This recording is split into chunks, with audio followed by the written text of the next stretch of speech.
नाज़रीन अस्सलाम वालेकुम। ज़ेड न्यूज़ टीवी चैनल में आपका इस्तकबाल है। मैं सलमान खान। तफसीली खबरों से पहले सुर्खियों पर नज़र डालते हैं। पार्लियामेंट में वज़ीर आज़म उर्दू का शेर पढ़ते हैं, लेकिन इन्हें और इनकी पार्टी के कायदीन को उर्दू से नफरत है। बैरिस्टर अवैसी ने की बीजेपी पर जमकर तनकीद। मुल्क में अनकरीब सियासी तब्दीली आएगी। सीएम केसीआर की अरविंद केजरीवाल से दिल्ली में मुलाकात। केजरीवाल हुकूमत के स्कूल और मोहल्ला क्लिनिक की सीएम केसीआर ने की सताइश। पेट्रोल और डीजल की एक्साइज ड्यूटी में कमी के बाद हैदराबाद में पेट्रोल की कीमत 109 रुपये 64 पैसे जबकि डीजल की कीमत 98 रुपये 83 पैसे तक जा पहुंची। वरंगल में कार फ्लाईओवर से गिरने से शौहर और बीवी हलाक। इसी तरह एक और हादसे में 3 अफराद हुए हलाक। अब पेश है खबरों की तफसील। तेलंगाना के वज़ीर आला के चंद्रशेखर राव ने कहा कि अगर किसान चाहते तो वो हुकूमत को तब्दील कर सकते हैं। उन्होंने कहा कि जब तक किसानों को अपनी फसलों की माकूल कीमतों की आईनी ज़मानत नहीं मिल जाती, उस वक्त तक वो लड़ते रहेंगे और किसानों के साथ रहेंगे। के चंद्रशेखर राव आज चंडीगढ़ पहुंचकर किसान तहरीक में फौत होने वाले किसानों के अहल-ए-खाना को फी कस 3 लाख रुपये की माली इमदाद के चेक्स तकसीम किए। इस मौके पर वज़ीर आला केसीआर के साथ इनके दिल्ली के हम मनसब वज़ीर आला अरविंद केजरीवाल और पंजाब के वज़ीर आला भगवत मान भी मौजूद थे। सीएम केसीआर कौमी सतह की सियासी और समाजी प्रोग्रामों में शिरकत के लिए एक हफ्ता मुल्क के दौरे पर है। माननीय मुख्यमंत्री पंजाब राज श्री भगवंत सिंह मान जी, हमारे मित्र आम आदमी पार्टी के व्यवस्थापक माननीय मुख्यमंत्री दिल्ली श्री अरविंद केजरीवाल जी, दोनों राज्यों के तेलंगाना और पंजाब राज्यों के चीफ सेक्रेटरीज, तेलंगाना राज्य से मेरे साथ आए हुए मंत्रीगण, पार्लियामेंट के सदस्य, एमएलएस और अन्य साथी, सभा में उपस्थित किसान नेता हमारे मित्र राकेश टिकायत जी और पंजाब राज्य के भी जो किसान नेता है वो नेतागण, सभा में उपस्थित भाइयों और बहनों, सत श्री अकाल। ये कोई खुशी की बात नहीं है, दुख की बात है। अफसोस है कि 75 साल के आजादी के बाद हम लोगों को इस तरह के सभाएं करने पड़ते हैं। आंखों में पानी आ जाता है, बड़ा होता है।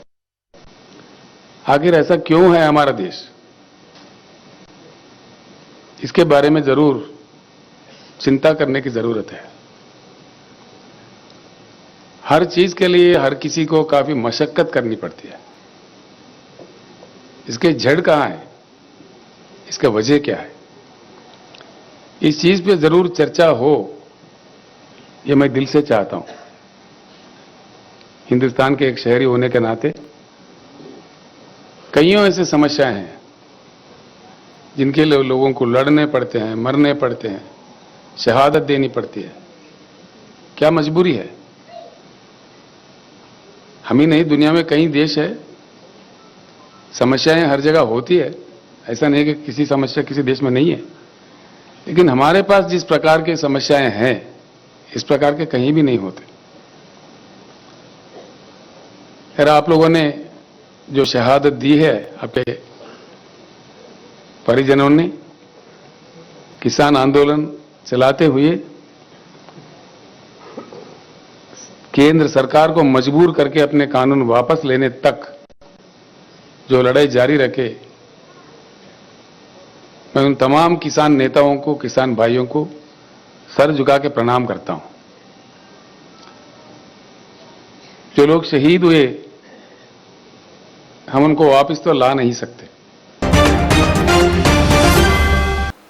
सदर मजलिस व रुकन पार्लिमान हैदराबाद बैरिस्टर असदुद्दीन ओवैसी ने गुज़िश्ता चंद दिनों से बीजेपी के कायदीन की जानिब से उर्दू ज़बान के ताल्लुक़ से दिए जाने वाले बयानात पर अपना शदीद रद्द-ए-अमल ज़ाहिर किया। मीडिया से बात करते हुए बैरिस्टर अवैसी ने कहा कि उर्दू मुसलमानों की ज़बान नहीं है, ये मुल्क की ज़बान है। उन्होंने कहा कि वज़ीर आज़म भी पार्लियामेंट में उर्दू शेर पढ़ते हैं, लेकिन इन्हें और इनकी पार्टी के लोगों को उर्दू से नफरत है। हम प्रधानमंत्री से बोल रहे हैं, आपकी पार्टी उर्दू से इतनी नफरत क्यों करती है? उर्दू भी तो ज़बान है इस देश की। उर्दू ने बहुत बड़ा रोल अदा किया भारत की जंग आज़ादी में, तो उर्दू से आखिर इतनी आपको तकलीफ क्यों जाती है बीजेपी को, प्रधानमंत्री को? शेर पढ़ना प्राइम मिनिस्टर को जब पार्लियामेंट में आता तो उर्दू का शेर पढ़ते वो।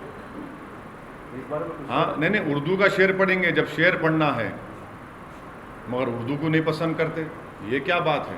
आप उर्दू में कुछ बोल दीजिए। नहीं बोल दिया ना, मैं कोई शायर नहीं हूँ, मैं एक सियासतदान हूँ। नहीं, मैं एक सियासतदान हूँ। लेकिन आपकी बात नहीं, जब बोलना है जब बोलेंगे। आप छोटा सवाल है तो अब इसमें शायरी क्यों करूँगा? आपको लगता है मुसलमान दिखते हैं कि शेर बोलो। उर्दू जो है ना, उर्दू मुसलमानों की ज़बान नहीं है। उर्दू मुसलमानों की ज़बान नहीं है, उर्दू इस देश की ज़बान है। पेट्रोल और डीजल की एक्साइज ड्यूटी में कमी के बाद हैदराबाद में पेट्रोल की कीमत 109 रुपये 64 पैसे जबकि डीजल की कीमत 98 रुपये 83 पैसे हो गई है। वाज़ेह है कि मुल्क की 5 रियासतों में इंतखाबात के बाद ईंधन की कीमतों में बेतहाशा इजाफा कर दिया गया था, जिसकी वजह से हैदराबाद में फी लीटर पेट्रोल की कीमत 119 रुपये 49 पैसे हो गई थी। ईंधन की कीमतों में इजाफे की वजह रूस यूक्रेन जंग के असरात बताए गए थे। अब एक्साइज ड्यूटी में कमी के बाद हैदराबाद में पेट्रोल की कीमत 109 रुपये 64 पैसे जबकि डीजल की कीमत 98 रुपये 83 पैसे हो गई है।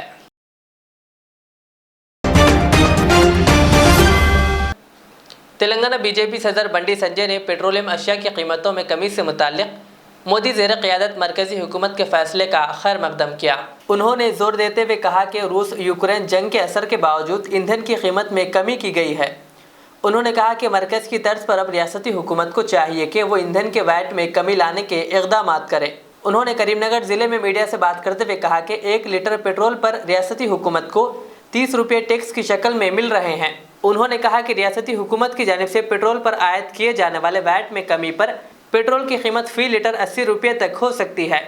उन्होंने इल्ज़ाम लगाया कि चोरी की हुई रकम को छुपाने के लिए ही रियासती वज़ीर KTR बैरूनी मुल्क का दौरा कर रहे हैं। తెలంగాణ రాష్ట్ర ప్రభుత్వం మాత్రం ఇంతవరకు తగ్గించే ప్రయత్నం చేయకపోవడం కాకుండా కేంద్ర ప్రభుత్వాన్ని అప్రతిష్టపరిచి కేంద్ర ప్రభుత్వాన్ని బదనాం చేసే ప్రయత్నం రాష్ట్ర ప్రభుత్వం చేస్తూ ఉన్నది. మేము గతంలో డిమాండ్ చేసిన రాష్ట్ర ముఖ్యమంత్రిని వెంటనే తగ్గించేయాలి. ఒక్కొక్క లీటర్ మీద 30 రూపాయలు కమిషన్ దొబ్బుతున్నావు, ట్యాక్స్ పేరు దొబ్బుతున్నావు. దాన్ని తగ్గించడంలో మాత్రం పట్టించుకుంటలేవు. దాన్ని తగ్గించడం మాత్రం నిర్లక్ష్యం వహిస్తున్నావు. తిరిగి కేంద్రాన్ని బదనాం చేసే ప్రయత్నం చేస్తున్నావు. 65,000 కోట్ల రూపాయలకి రాష్ట్ర ప్రభుత్వానికి ఆదాయం వస్తున్నది. 65,000 కోట్ల రూపాయలు వాళ్ళ ఆదాయం దొబ్బుతున్నావు పెట్రోల్ డీజిల్ దాని మీద. మళ్ళీ తిరిగి కేంద్ర ప్రభుత్వం బదనాం చేసే ప్రయత్నం చేస్తున్నావు. తగ్గించకపోవడానికి కారణం ఏందో రాష్ట్ర ముఖ్యమంత్రి చెప్పాలి. ఇవాళ నీకు వచ్చే 30 రూపాయలు వ్యాట్ తగ్గిస్తే తెలంగాణ రాష్ట్రంలో లీటర్ 80 రూపాయలకే పెట్రోల్. TRS के सरबराह व तेलंगाना के वज़ीर आला के चंद्रशेखर राव ने कहा कि हिंदुस्तान में अनकरीब सियासी तब्दीलियाँ रोनुमा होगी। आज दिल्ली के जुनूबी मोती बाग में दिल्ली के वज़ीर आला अरविंद केजरीवाल के साथ स्कूल का मुआयना करने के बाद खिताब करते हुए उन्होंने मरकज़ी हुकूमत की जानिब से तैयार करदा नई तालीमी पॉलिसी पर शदीद तनकीद की। दिल्ली के नायब वज़ीर आला मनीष सिसोदिया ने वज़ीर आला के चंद्रशेखर राव को तालीमी निज़ाम में दिल्ली हुकूमत की जानिब से लाई गई तब्दीली, डिजिटल तरीक़ेकार और इस्लाहात से मुतालिक तफसीलात से वाकिफ़ करवाया और कहा कि मरकज़ी हुकूमत की जानिब से रियासतों से मशवरे किए बगैर मनमानी अंदाज में एक तरफ़ा कार्रवाई करते हुए नई तालीमी पॉलिसी तैयार की गई है। CM KCR ने वाज़ेह किया कि अगर मरकज़ी हुकूमत दिल्ली के तर्ज पर नया तालीमी निज़ाम तैयार करती है तो हुकूमत तेलंगाना की जानिब से इसे कबूल किया जाएगा। CM KCR ने कहा कि दिल्ली हुकूमत की जानिब से स्कूल को बेहतरीन अंदाज में तरक्की दी गई। Thank you. ठीक है, इनका ये बिजनेस इन्होंने बनाया। आप डिटेल में समझाओ कैसे बनाया, कैसे शुरू। Hello sir, Namaste sir. I am Sufi, he is Himanshu and he is Nitin. We are from Government Co-ed Senior Secondary Panjabasti Nagro School and I am currently representing Mystic Dates. we have created another option instead of chai and coffee, and this amazing drink contains nutrients, antioxidant, calcium, iron, mineral, and many more benefits. It is natural, healthy, and tasty. And we have currently generated a revenue of 67,000 rupees, 50,000, 6,700 rupees, and we have a contract of 2 lakh rupees in our hand and currently in progress. तो 10,000 रुपये, 5 लोग थे तुम लोग? Yes, yes, sir. 10,000 रुपये से शुरू किया, 50,000 रुपये कमा चुके, 2 लाख के ऑर्डर्स हैं, और इन्वेस्टमेंट कितना मिला अभी? Investment 17 lakhs. 17 लाख का इन्वेस्टमेंट्स मिल गया इनको। अच्छा, something like a powder. Yes. जैसे ये चार कॉफी ड्रिंक होती है, जैसे ये कॉफ़ी जैसे ही टेस्ट करता है। हमारा एम्बिशन है पैन इंडिया और फिर उसके बाद पैन ग्लोबल जाने का। Congratulations, all the best. Thank you so much. Yes, raw material क्या है इसका? रॉ मटेरियल डेट्स के सीड। डेट्स के सीड्स को पीस के बनाते हैं लोग। तो आप जो 17 लाख रुपए जो आपको इन्वेस्टमेंट मिला ना, यस, तो उसको कितने मुनाफा दिए अब तक? वो तो अभी वो मिलेगा। अभी मिलेगा। मिलेगा। अभी जितना भी हमने अपना प्लेटफॉर्म क्रिएट किया है वो सिर्फ और सिर्फ 10,000 से किया है। अच्छा, ये आइडिया कहाँ से मिला आपको? आइडिया एक्चुअली मेरे ग्रैंडफादर थे, उन्होंने अपने घर में यूज़ करते थे इसे, और उन्होंने फादर को सिखाया और फादर हमारे घर में यूज़ करते आ रहे थे। सो उनसे मैंने सीखकर इसे एक बिज़नेस के तौर पे आगे बढ़ाया।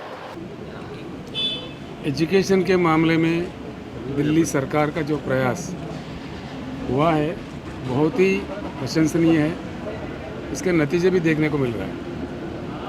सबसे बड़ी बात जो प्रयास इन्होंने की है, स्टूडेंट्स को सिर्फ नंबर्स के बारे में, मार्क्स के बारे में, अन्य जगह जो टेंशन होता है उस टेंशन से ईज आउट करके बिज़नेस की तरफ मोड़ने के लिए, बच्चों को एंटरप्राइजिंग बनाने के लिए, बिज़नेस सीकर से, जॉब सीकर से उनको जॉब प्रोवाइडर के लिए एक रास्ता बताने के लिए जो काम किए हैं, जब मैं उन लोगों से, बच्चों से बात किया, बहुत ही प्रसन्नता मिली, काफ़ी कामयाबी मिली उन लोगों को। कुछ तो बच्चे कह रहे थे हम एलान मस्क बनना चाह रहे, तो यानी कि उसका सोच विचार ही बदल गया। इस प्रकार का प्रयास सरकार करना आम तौर पर हिंदुस्तान में नहीं हो रहा है। दिल्ली सरकार ने जो कुछ भी किया है बहुत अच्छा हुआ। इसका परिणाम आगे चल के बहुत अच्छा मिलेगा। कुछ दिन पहले जब मैं समझता दिल्ली का चुनाव चल रहा था,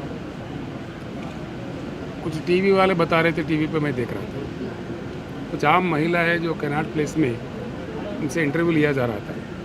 वो लोग कह रहे थे हम बिना किसी फिक्र के हमारे बच्चों को दिल्ली सरकारी स्कूल में दाखिल करवा सकते हैं, हमारा खर्चा भी कम पड़ेगा, हमारा बजट भी हमको बचत हो जाएगी। मुझे सुन के बड़ा प्रसन्नता उस दिन मिली। आज स्कूल देखने के बाद वाकई में बहुत ही सराहनीय, बहुत ही प्रशंसनीय एक अद्भुत कार्यक्रम यहाँ हुआ है। मैं दिल्ली मुख्यमंत्री जी को तहे दिल से मुबारकबाद पेश करता हूँ, बधाई देता हूँ। और दिल्ली के सिटीजन जो है वो खुशकिस्मत है, इतनी अच्छी सेवाएं उनको मिल रहे हैं। ऐसे प्रयास हर जगह होना चाहिए। अगर हो जाए तो हमारे हिंदुस्तान का कल्याण हो जाएगा। Sir, the central government is implementing a new education policy. The many states are opposing that. So you can say on that thing also something. See the policy of education अभी मैंने देखा है दिल्ली स्कूल में जिस प्रकार से practical तौर पर अपनाया गया है, जिसके नतीजे भी यहीं के यहीं देखने को मिल रहा है। इस प्रकार का कुछ होना चाहिए। सेंट्रल गवर्नमेंट कोई भी पॉलिसी बना सकती है, बनाना चाहिए भी, लेकिन सेंट्रल गवर्नमेंट ये ना भूले कि वो अकेले ही पॉलिसी बनाए और लोगों पे सौंप दे। ऐसा नहीं होना चाहिए। हमारा लोकतंत्र वाला देश है। हमारा संविधान के पहले पन्ना में ही लिखा हुआ है कि India is A union of states. उस चीज़ को भूलना नहीं चाहिए। सभी को साथ में लेके अगर सेंट्रल गवर्नमेंट बनाए तो वो पॉलिसी कामयाब हो जाएगी। अगर सेंट्रल गवर्नमेंट बिना किसी कंसल्ट के किए करेंगी तो उसमें दिक्कतें आ जाएंगी। ये हमारा सुझाव। Maulana Hafiz Mohammed Riyaz Ahmed Qadri Husami, chairman Z news TV channel व एडिटर पैट्रियोटिक व्यूज़ ने Falaknuma circle inspector R Devinder से खैर सगाली मुलाकात की और मुकम्मिल माह रमज़ान व ईद उल फितर और जारिया दिनों में जारी इंतजामात और पुरअमन माहौल बनाने पर इन्हें मुबारकबाद पेश करते हुए इनकी शालपोशी व गुलपोशी की। तेलंगाना हज कमेटी की जानिब से आज़मीन हज का दूसरा तरबियती कैंप आज नामपल्ली टेक की मस्जिद में मुनक़िद हुआ, जिसमें उलमा इकराम ने खिताब करते हुए आज़मीन हज को हज के फ़राइज़ से वाकिफ़ करवाया। इस सिलसिले में बादशाह हज कमेटी चेयरमैन मोहम्मद सलीम ने मीडिया से बात की। रहमान आज हज का सेकंड ट्रेनिंग कैंप है और अल्लाह का करम है कि आप हाजी साहिबान से भी मैं गुजारिश करता हूं कि आप लोग सब्र से हज करिए और वीडियो व्हाट्सएप वहां से वीडियो कॉलिंग ये सब चीज़ें बंद करिए, इबादत करिए और अल्लाह के करम से गवर्नमेंट से भी हमारे तरफ से यहाँ से पूरे इंतजाम हैं और अल्लाह का करम ये है कि हम एक कंट्रोल रूम भी खोल रहे हैं यहाँ पर और वो भी 24 आवर्स काम करेगा हज के पीरियड में। और हम भी 25 तारीख को उम्रे को जा रहे हैं 4-5 दिन के लिए, इंशाल्लाह ताला वो पूरे इंतजाम वहाँ भी ये करेंगे और उम्रा करके जो है काउंसिल से भी हम हज काउंसिल से सबसे बात करके हम जो है ना हमारे हाजियों को तकलीफ नहीं होना बोल के हम पूरे अल्लाह के करम से पूरे इंतजाम देखने के लिए और यहाँ पर भी जो है कोई चीज़ की कमी नहीं रहेगी। यहाँ से हाजी जाने से आने तक हम लोग पूरे इंतजाम का पूरा जो है मॉनिटर करेंगे इंशाल्लाह। हाजियों की खिदमत के लिए जो लोग जाते हैं उनके लिए कुछ तशवीश खादिमुल हज्जाज जो है खादिमुल हज्जाज वो लोग भी जो है पूरा हाजियों को गाइड करना है, हर चीज़ रहना है, हज कैंप छोड़ के जाना नहीं है। वहाँ से भी जो खादिमुल हज्जाज है तो पूरा हाजी को कोई तकलीफ नहीं होना है, अच्छे बुरे के लिए इमीडिएट एक्शन में आना है खादिमुल हज्जाज। भैंसा शहर के कांग्रेस कायद ऑल इंडिया पोलिंग बूथ रियासती तर्जुमान एम ए लतीफ़ की जानिब से जमात दहुम के इम्तहानात को लेकर भैंसा शहर के अल अरफात हाई स्कूल के तलबा में इम्तहानी किट्स की तकसीम अमल में लाई गई। इस तकरीब का आगाज़ सदर मुदर्रिस कामरान अकमल की तिलावत कुरानी से अमल में आया। बादशाह एम ए लतीफ़ ने तलबा को वक्त की अहमियत से वाकिफ़ करवाते हुए तफसीली रोशनी डाली। इस मौके पर तलबा की जानिब से एम ए लतीफ़ को तहनीत भी पेश की गई। इस प्रोग्राम में एम ए रहमान के अलावा तलबा और तालिबात की कसीर तादाद मौजूद थी।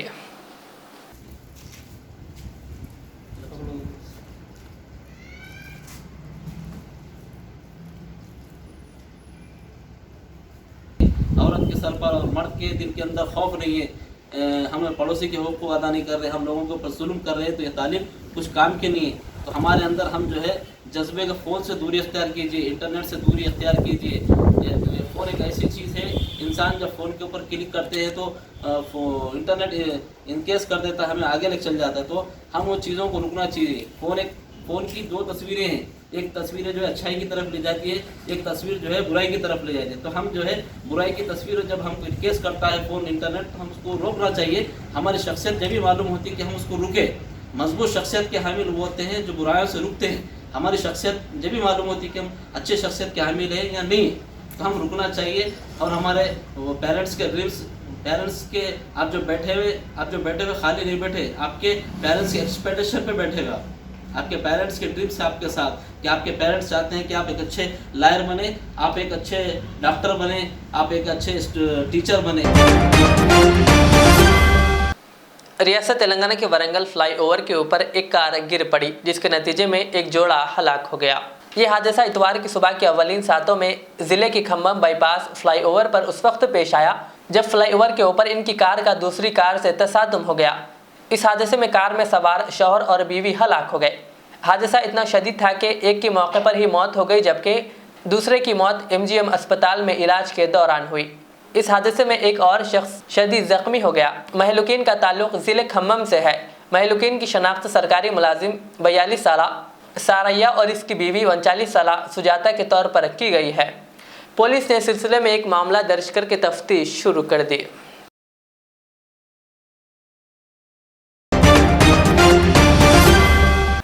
इसी तरह वरंगल ज़िले में एक और हादसा पेश आया, जिसमें 3 अफराद हलाक हो गए। तफसीलात के मुताबिक अलीपुरम गांव के एक ऑटो ड्राइवर राजू और 2 खवातीन मुसाफिरों की उस वक्त मौत हो गई जब उनका ऑटो वरंगल मंडल हुदूद के तहत बौलीकुंटा में वाग देवी कॉलेज कैंपस के करीब एक लॉरी से टकरा गया। हादसा इतना शदीद था कि ऑटो ड्राइवर समेत 2 मुसाफिर खवातीन की मौत हो गई। भैंसा मंडल के मौजे पांगरी में कांग्रेस पार्टी की जानिब से रचा बंडा प्रोग्राम का इनेकाद अमल में लाया गया, जिसमें all India Congress committee programme incharge Maheshwar Reddy और कांग्रेस निर्मल जिलाई सदर पी रामाराव पटेल ने शिरकत करते हुए अपने खिताब में मरकजी और रियासती हुकूमतों को शदीद तनकीद का निशाना बनाया। इस मौके पर भैंसा साबिक municipal chairman P Gangadhar, Kuntala MPP Gajaram, BC cell रियासती नायब सदर आनंद राव पटेल और फेरज खान के अलावा दीगर मौजूद थे। वर्षापासून तेलंगणामध्ये चंद्रशेखर सरकार राज्य करत आहे. या 8 वर्षामध्ये तुमच्या पांगरी गावामध्ये काय उन्नती झाली ते तुम्ही विचार करा. पाण्याचे टाक्या बांधलेलं काँग्रेस सरकार आणि तेलुगुदेशम सरकार. तिथे घरं दिलेले काँग्रेस सरकार आणि इंद्रमा सरकार. आणि 8 वर्षापासून तुम्हाला जे सबसिडी दिलेत, स्प्रिंकलर राहू दे, ड्रीप राहू दे, ट्रॅक्टरला सबसिडी राहू दे, नांगराला सबसिडी राहू दे, फ्लोरला सबसिडी राहू दे, प्रत्येक ताटपत्रीला सुद्धा सबसिडी देत होते. तसे सगळे ताटपत्रे सगळे सोडून टाकून देऊन आज आपल्याला 8 वर्षापासून आज TRS सरकार आपल्याला हे म्हणजे दारीत टाकून आपलं सगळं दुःख दूर करत नाही. त्याकरता मी सगळ्या मित्रांना, आमची काँग्रेस पार्टी, आमची सरकार जर आलं तर आम्ही सगळ्यात अगोदर कास्तकारांना 2 लाख रुपये ऋणमाफी करायचं एट ए टाइम ठरलेलं आहे. आखिर में सुर्खियों पे और एक बार नजर डालते हैं. सीएम केसीआर आज पहुंचे चंडीगढ़ और आंदोलन में मरने वाले किसानों के अहलखाना को फीकस 3 लाख रुपए के चेक्स किए तकसीम.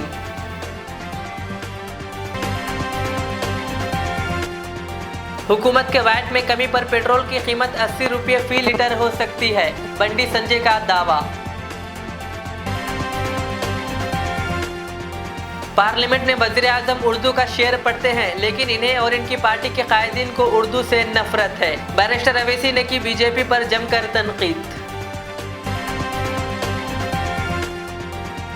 मुल्क में अनकरीब सियासी तब्दीली आएगी. सीएम केसीआर की अरविंद केजरीवाल से दिल्ली में मुलाकात. केजरीवाल हुकूमत के स्कूल और मोहल्ला क्लिनिक की सीएम केसीआर ने की सताइश.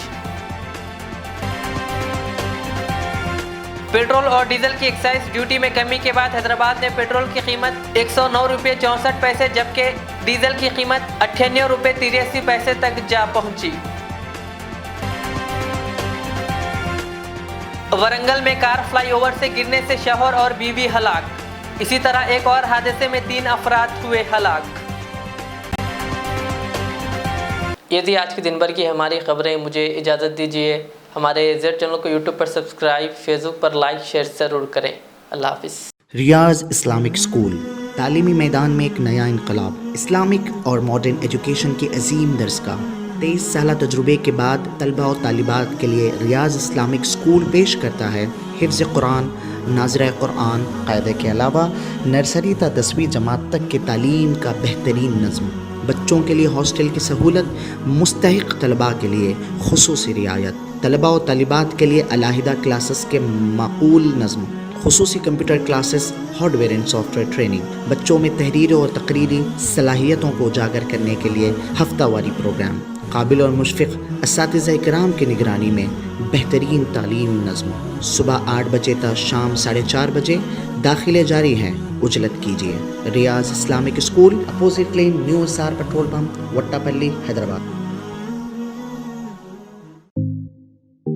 HKJN फर्नीचर अब एक और नए ब्रांच के साथ Farid complex, Shastripuram, Owaisi hills line पर.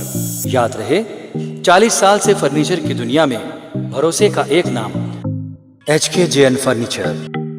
हमारे यहाँ नए डिजाइन्स का नया कलेक्शन मौजूद रहता है. आपकी ख्वाहिश के ऐन मुताबिक भी फर्नीचर तैयार किए जाते हैं. आली जनाब मोहम्मद नसीर चिश्ती साहब की जानिब से यतीम और गरीब बच्चों के फर्नीचर के लिए खुसूसी discount package. HKJN manufacturing showroom. हमारा पता Farid complex, Shastripuram, Owaisi hills line, Hyderabad. HKJN furniture.